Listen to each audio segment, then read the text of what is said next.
Konbawa, fan de Final Fantasy. Comme vous devez le savoir, si vous suivez un peu l'actu Final Fantasy, le petit 14ème est entré en deuxième phase de bêta il y a quelques semaines, et il est maintenant sur le point de franchir une nouvelle étape de son développement avec la troisième phase qui devrait envahir nos bécanes courant mai. Et aujourd'hui, comme le jeu est sur le point de révéler au grand public tout ce qu'il a dans le ventre, je vous propose une vidéo un peu spéciale.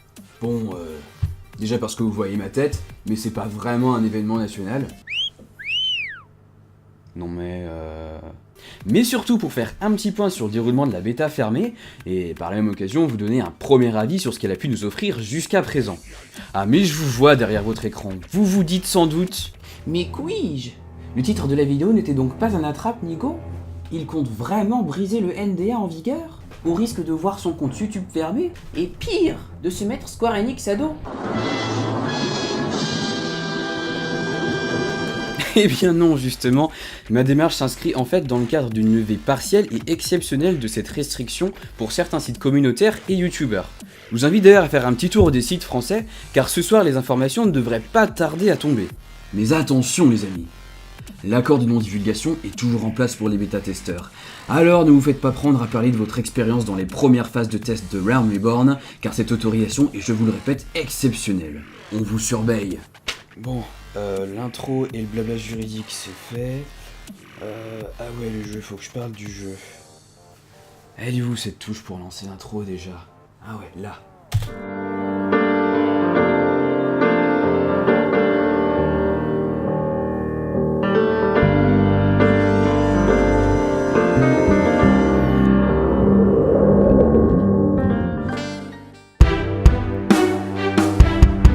Bien, cette bêta.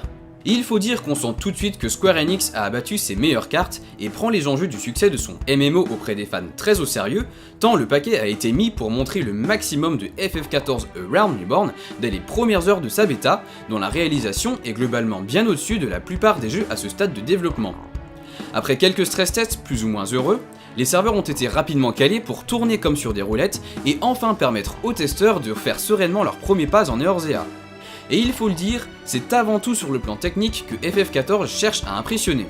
Que la machine de test utilisée soit puissante ou plus modeste, l'optimisation semblant être au rendez-vous, on a du mal à croire que le jeu tourne pour l'instant sous DirectX 9 à l'instar de la première version. L'environnement est brillamment modélisé et sublimé par les effets lumineux pour le plus grand plaisir des yeux. Même si j'ai une petite préférence pour le jeu nocturne, car le moteur montre toute l'efficacité de son rendu lorsque le monde vit au rythme des effets des attaques des joueurs, des bandes éclairantes artificielles, des cristaux d'éther et de la faune et de la flore phosphorescentes, le jeu m'impressionne encore en plein jour par la beauté de son occlusion ambiante et par ses ombres de grande qualité. Et si on peut noter un recul relatif de la résolution des textures entre V1 et V2, notamment pour les sols, croyez-moi que les améliorations techniques sur tous les autres plans gomment largement ce détail. Pas sûr même que vous le remarquiez sans y prêter vraiment attention, car on est assurément sur un jeu dont la vocation est d'approcher le photoréalisme et d'être dans le haut du panier des MMO sur le plan graphique, pari qui réussira aisément.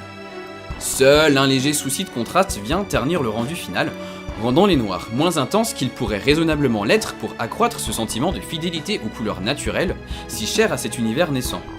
Mais les équipes assurent déjà travailler dessus, alors wait and see. Le système de leveling par les quêtes fonctionne admirablement, rendant la progression bien plus sereine que lorsqu'un holocauste sur les mobs était nécessaire pour grappiller quelques points d'expérience.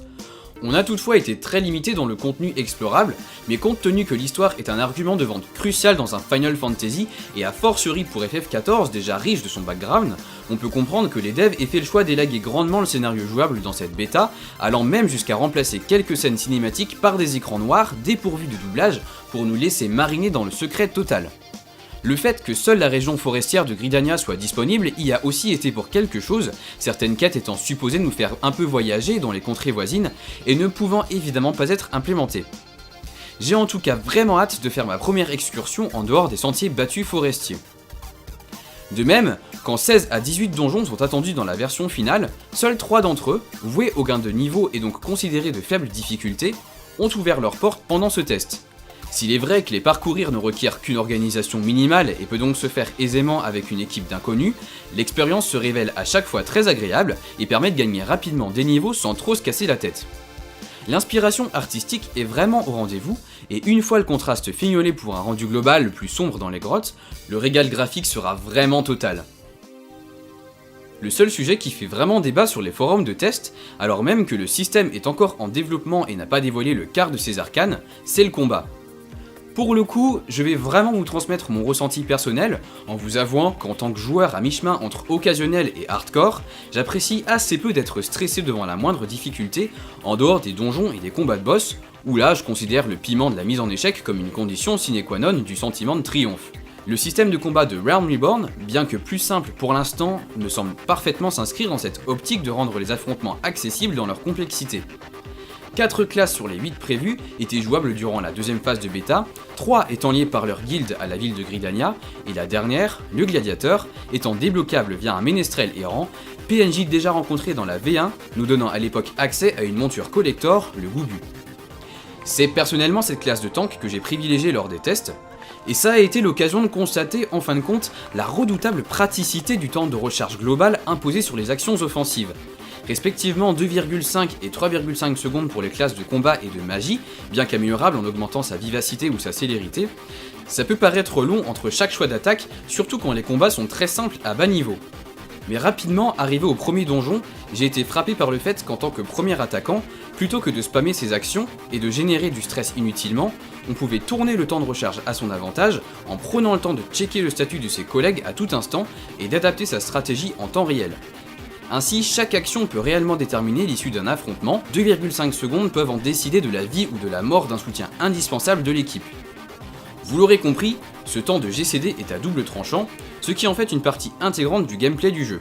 Et s'il ne semble pas être trop difficile une fois qu'on en a saisi les atouts de le tourner à son avantage, il semble qu'il permettra d'assurer une part de complexité liée au gameplay, tandis qu'on avancera dans les affrontements de plus haut niveau.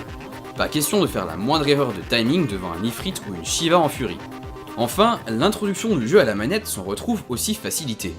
En effet, l'avantage théorique des joueurs au clavier souris aurait pu être de lancer des actions à la chaîne plus rapidement, comme c'était le cas dans la première version, mais à présent, grâce au temps de recharge et surtout à la cross hotbar, permettant de générer des raccourcis manettes associés individuellement à chaque action, ce déséquilibre a été totalement éradiqué, donc pas d'excuse pour exclure un joueur PS3 ou PC manétophile, car celui-ci sera à pied d'égalité avec ses homologues adeptes du combo classique. Si quelques aspects comme le ciblage nécessitent encore quelques ajustements, jouer à un des premiers MMO pensés pour jouer au pad, et bien pensé qui plus est, ça vous fait comprendre pourquoi chez les concurrents, certains abonnés pestent et se damnent à employer des tweaks pour mapper leur manette, dans l'espoir de jouer tranquillement dans le canapé du salon, sans jamais toutefois réussir à égaler les performances de leurs homologues qui s'en tiennent au clavier. Un vrai argument de vente, à mon avis, pour ceux qui, comme moi, aimeraient aussi profiter de leur jeu plusieurs heures sans avoir mal au cou sur leur fauteuil. Non mais attends, même à ce niveau, autant de compliments c'est pas suspect, ils touteront rien. Tu connais le niveau de l'internaute moyen, de toi à moi, ils sont tellement crédules qu'il suffit d'un petit gobe tout et je crois que c'est à peu près tout pour ce premier aperçu. Je remercie encore Square Enix pour cette levée exceptionnelle de NDA, si symbolique pour l'un des youtubeurs en herbe que je représente. Et je vous dis à très bientôt j'espère pour une mini chronique que je prépare actuellement et qui devrait voir le jour le mois prochain. Alors restez branchés et surtout merci beaucoup pour votre soutien qui à chaque vidéo me permet de gagner en confiance et d'essayer d'explorer de nouveaux formats comme celui d'aujourd'hui qui j'espère vous aura plu. Allez, portez-vous bien et à la prochaine.